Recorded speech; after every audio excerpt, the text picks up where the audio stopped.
The other issue that has been raised here, and I just want to reflect in the role that I was in the last time I was stood in this House as a Minister of State.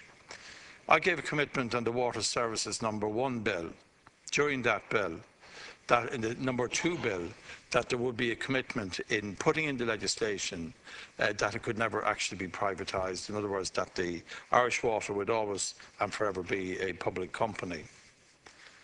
And that was agreed. But when the #2 bill was handed to me as it was, as I went into the Shannon on the day it was being debated, it was excluded and was not in the legislation. And that concerned me greatly, and the Department are fully aware of my very strong and forceful views at that time. And I discussed the issue with Minister Hogan and with other people, and eventually it was brought in as an amendment to the actual #2 Act.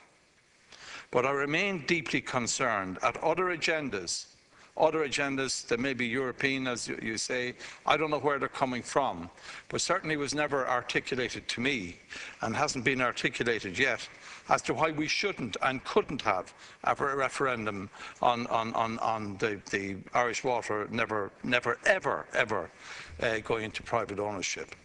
And there never been a possibility of it in this state, and the legislation and the constitutional referendum to copper fasten that, because I think we have reason to be concerned. I believe we have real reason to be concerned, and thus I am convinced. I'm convinced that there are other forces at work here. They may not necessarily be political forces. They may be. I don't know where they're coming from, but they're there and they're active, and they do have an influence. I know people might like that, but I think that must be said.